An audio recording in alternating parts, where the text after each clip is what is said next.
This is More Knowledge, More Wealth with your host, Gabriel Shahin. Gabriel is a certified financial planner and a registered investment advisor at Falcon Wealth Planning. This show does not intend to provide personalized investment advice through this broadcast and does not represent that the services or securities discussed are suitable for any investor. Investors are advised not to rely on any information contained in the broadcast in the process of making a full informed investment decision. Now here's your host, Gabriel Shahin. Good day. This is Gabriel Shahin, certified financial planner and your host of More Knowledge, More Wealth here on every weekend, talking about all important topics of personal finance. My job is to go over the knowledge you need to increase your wealth. Now, to the listener, you can always reach out to myself or any one of our colleagues here at Falcon Wealth Planning. Our phone number is 855-963-2526. That's 855-96-FALCON, like the bird. Or visit our website at falconwealthplanning.com. That's falconwp.com for short, where you can go on our Knowledge Center, which gives you a direct link to YouTube, where we've had well over 1 million views, multiple videos that help answer the questions that you have. And if you want to put an inquiry so we can talk about it on the show or create a Knowledge Center video, please send your inquiry to radio@falconwp.com. That's radio@falconwp.com. And also you can go get this episode, any one of our previous episodes on Spotify, podcasts, you name it, folks. Now, I'm the president of Falcon Wealth Planning. We are a fee-only, non-commission, true fiduciary, folks. And we talk about all important topics of personal finance. That's where you are today, how retirement looks like, investments, estate planning, insurance, folks, you name it. Anything that involves a dollar sign, we can help you with. And we are offering 1 to 2 meetings, 1 to 2 hours of our time, folks, at no cost to help relate this show to your specific situation. And we have offices all across the country that we can help you with. Folks, give us a buzz. Our phone number is 855-963-2526. That's 855-96-FALCON, like the bird, where we can help answer those questions that you have to help with your financial situation. Well, we have a lot to talk about today. First and foremost, 'tis the season. I know for those celebrating multiple different holidays, happy holidays to you. Me being raised a Christian, I say Merry Christmas to those fellow people out there celebrating. And I thought, as I've been a Sunday school teacher for many, many years, over a decade, almost actually over 15 years, I thought, let me go over. I know this is a show about personal finance, so I came in here with 25 tips for saving money during Christmas. That's what I came here with. I started with that. I promise you I did. But I thought, you know what? Let's talk about Santa Claus, right? So I always get this question. I get it every year. I get it from my kids as well. Is Santa Claus real? We all know the answer, right? Or do we? Truly, is Santa Claus real? I answer without a doubt, indubitably. Yes, Santa Claus is absolutely real. Are you crazy? What do you think it was just made up? Let's go back. Saint Nicholas. Okay, now that Saint Nicholas, what is Saint? Santa, right? Like Santa Barbara, Saint Barbara, and so on. All these Santa comments is Saint, okay? And Nicholas, cut that in half, is Claus, Saint Nicholas, or Saint Nicholas. So what that is he was actually born. This saint was born, who, oh, by the way, was known for generosity and kindness. It was a patriot saint of many groups, including children, sailors, and the poor. And so his whole goal and what he was known for is just the generosity and kindness. He was always giving. Now, how long ago was this? This was from the year 270 to 343. He was born March 15th of 270 to December 6th of 343. That was like during the original economical councils period. And this was in Turkey, Myris, Turkey. And by the way, a lot of Christianity, when you look at the Nicene Creed, Nicaea, Constantinople, and Ephesus, these were the three the three economical council that was created, which is what we know the basis of Christianity on. So he was during that time, this patriot saint. So the whole history is this, though, right? Because this was a gentleman who was very committed to to his religion, to the church, and so on. And the history of Santa actually comes like this, like the big fat guy in the red suit, right? And that's literally what we think about when we say Santa Claus. We don't actually think of what the legend of Santa Claus was based on. So when you look at the actual original time the modern day Santa was actually brought up, this is from Clement Moore in 1822, who wrote a poem that was entitled A Visit from St. Nicholas, okay? And so this was eventually known as "'Tis the Night Before Christmas." Okay, we know that saying. So this was influential in the modern day of talking about the traditional, they called the New Amsterdam traditional, when he created the jolly sleigh riding Santa. So this was just written. This was by both Irving's description.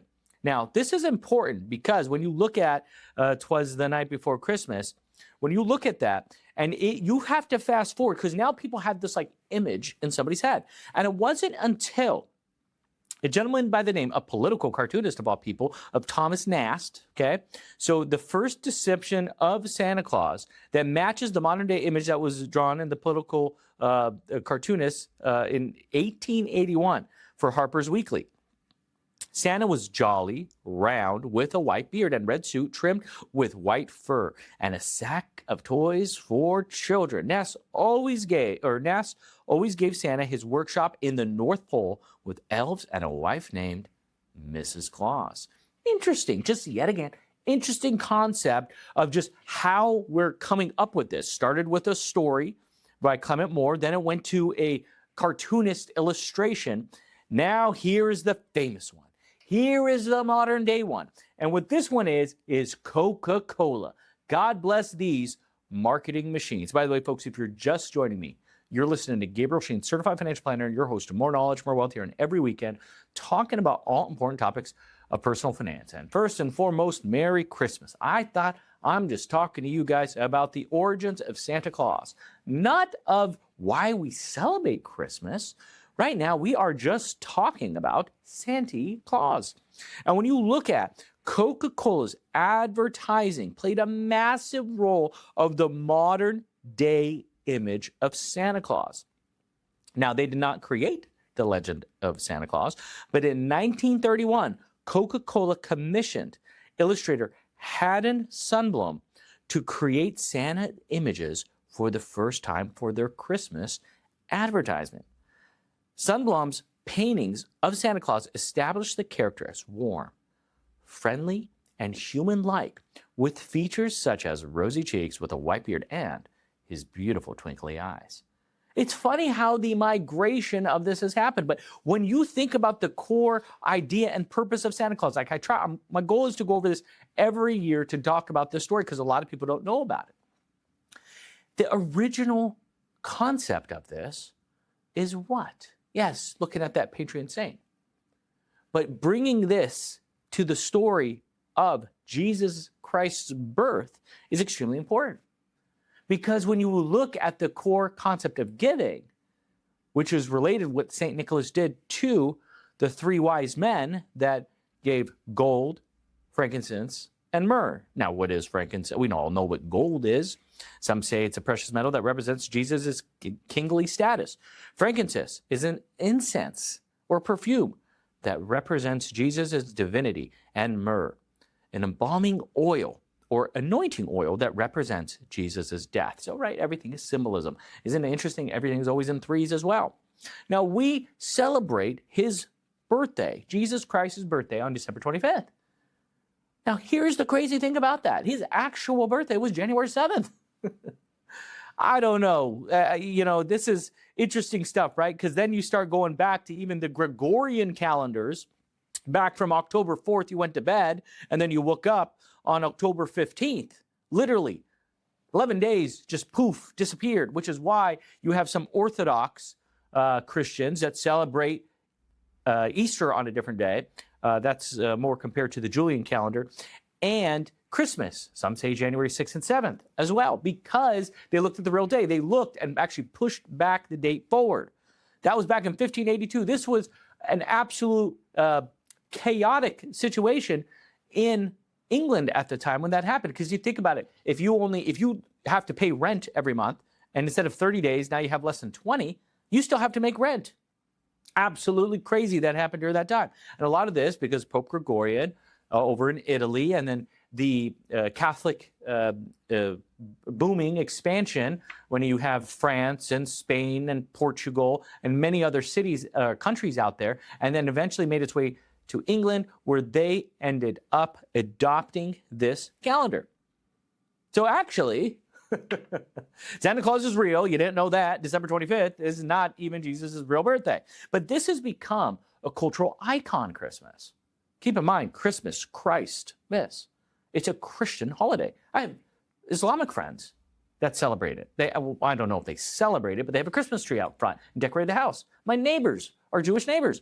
Same thing. They have a bunch of stuff outside their house celebrating Christmas. It's cultural. It's a season of giving, doing good things, being kind, better to give than to receive, help those in need. These are all core concepts of being a good human being. And quite frankly, I'm going to go on a limb and say all religions out there, whatever you are, or maybe I should say majority of them, are focused on being good people, have some charitable benefit to it.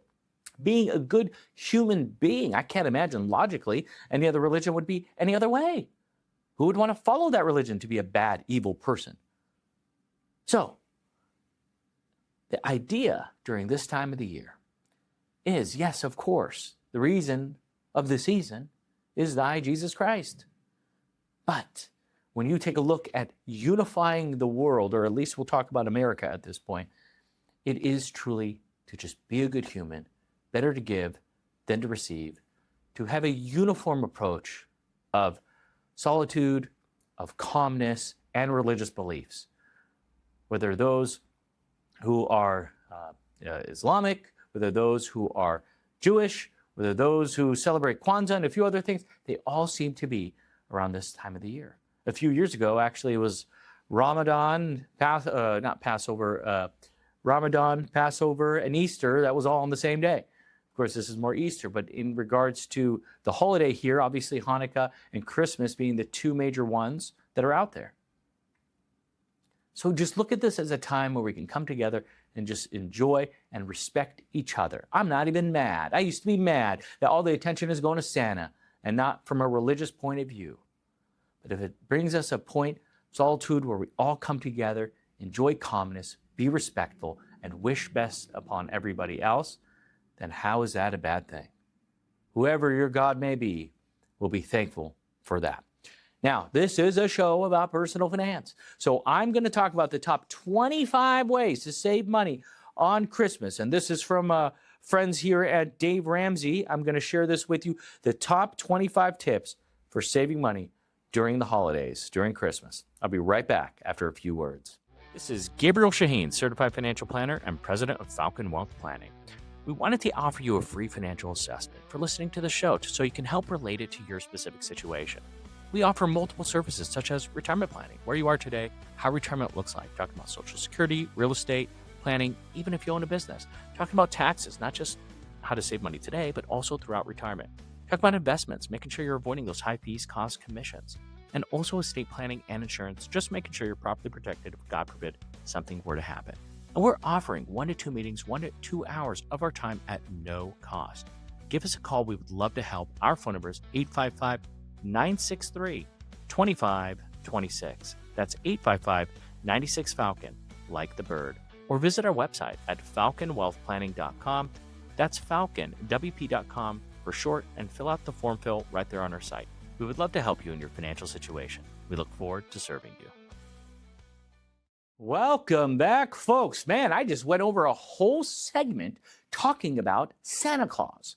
Who would have thought that I'd be doing this on a show about personal finance? I just thought, what the hey?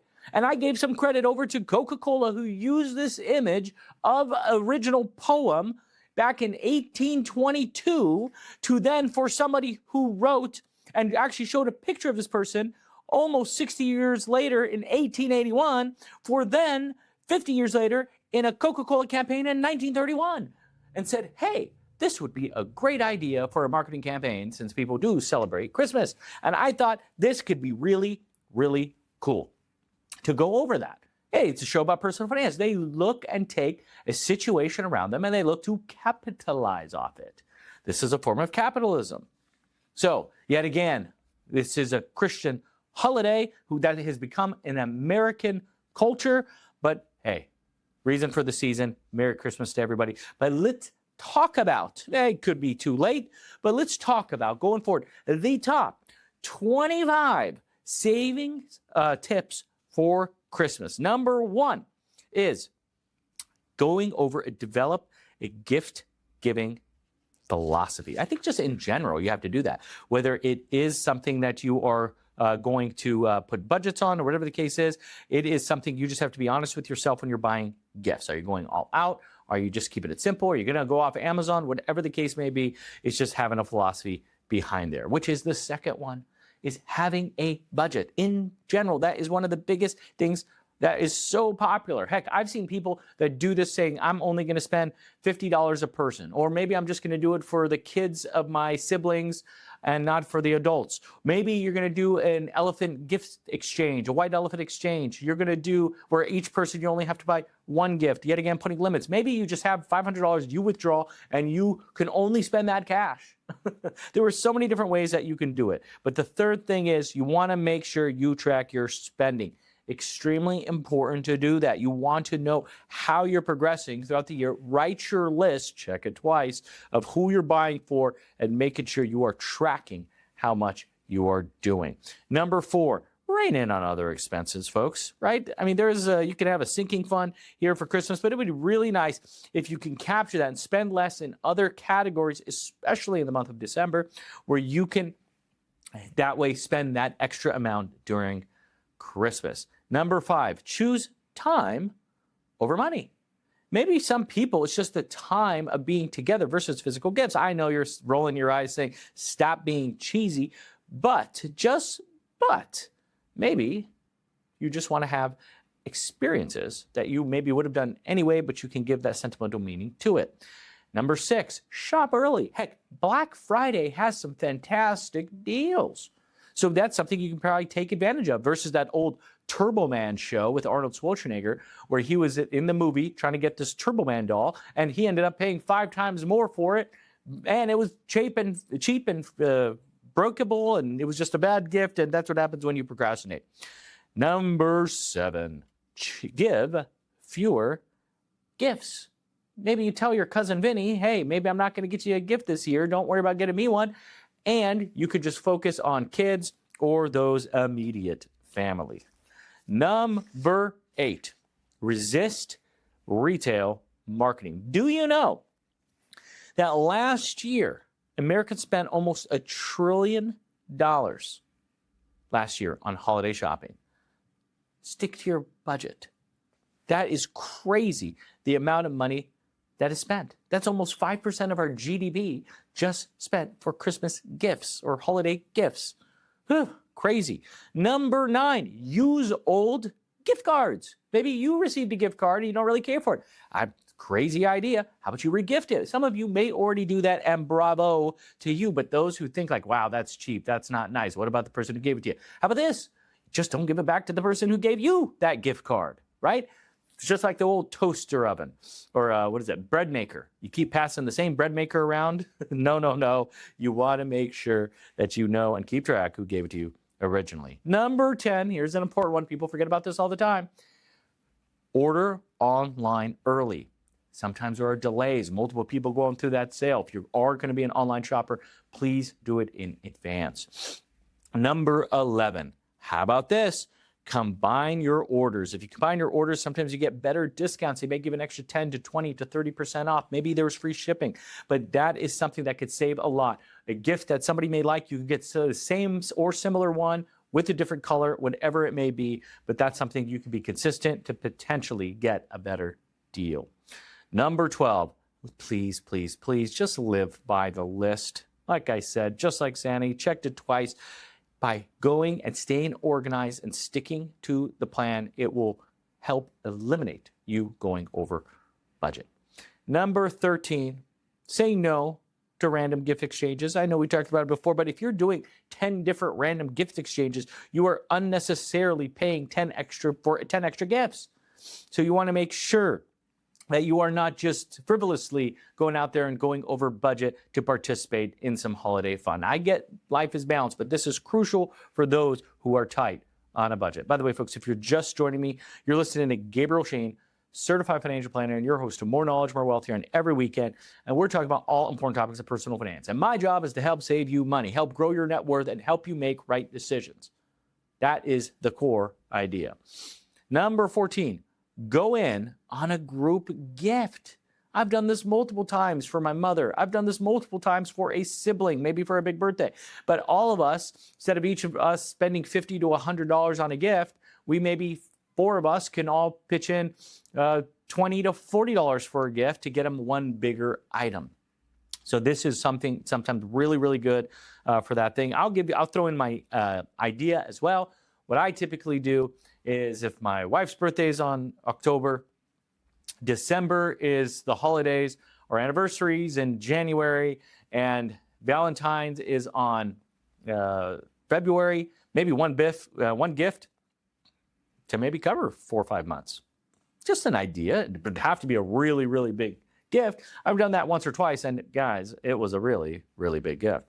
Number 15, yet again, this goes with the gift cards, but how about you just re-gift a gift?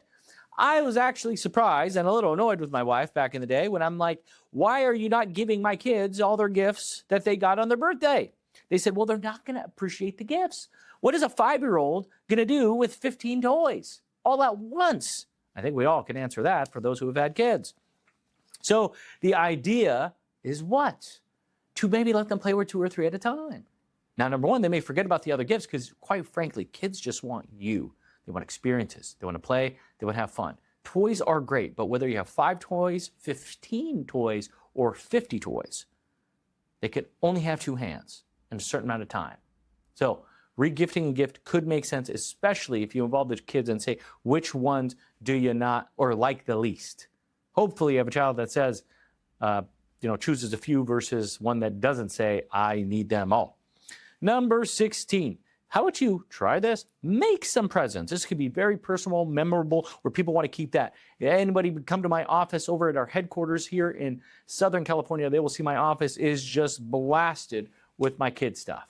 Absolutely. I love it. I will refuse to throw them away because it's my kids' heart and soul. So those are things that could be very important if you just, in fact, make a gift. Number 17, this is a big one. Sell your stuff. How about you sell something that is old during the holiday season? Literally, from November to maybe the middle of December, you list some things that you really don't need anymore. Your trash may be somebody else's treasure, and you can get some extra dough from old stuff that you may not need or want anymore. Number 18, how about this? Make more money. This is the season where a lot of people are drinking. It's cold. What happens? You drink, you warm up. Also, you're probably looking at maybe extra money from this gig economy of Uber. A lot more people are taking Ubers for that reason because everybody's drinking, and there's more parties, there's more events. There's a lot more social responsible people out there that are enjoying times out. So you can actually look to get a side hustle. And oh, by the way, a lot of department stores hire seasonal help during their busy season.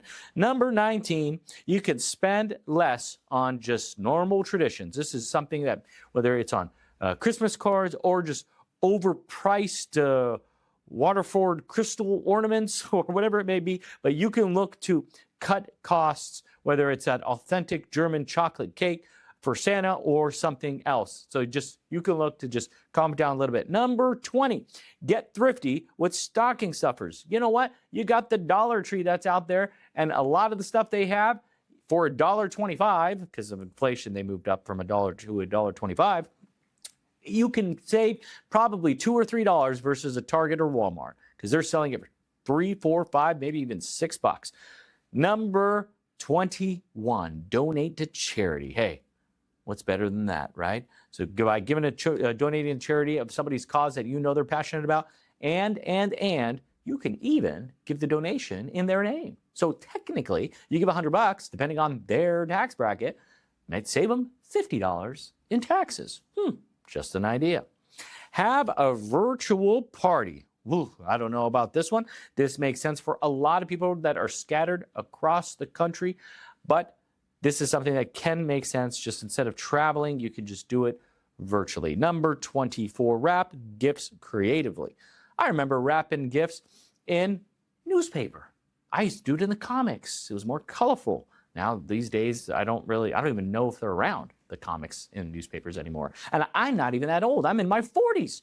So, last one, number 25, be sentimental spender. Please, please, please, like I said, just instead of getting a random gift for somebody because you need to check it off, you need that neck massager or foot bather or whatever it is, get something that means something special to somebody, because you would be surprised of how little you have to spend when you make it a sentimental, an inside joke, an inside special moment that you can relate back to with that gift. That was a fast show, folks. I want to thank you for tuning in with us this weekend.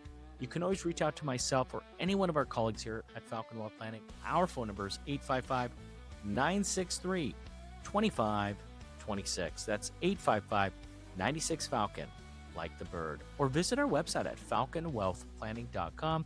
That's falconwp.com for short, where you can go and visit our Knowledge Center, which redirects you to YouTube. We have over 1 million views, folks. And if you want us to discuss anything on YouTube, on the show, whatever, send your inquiry to radio@falconwp.com.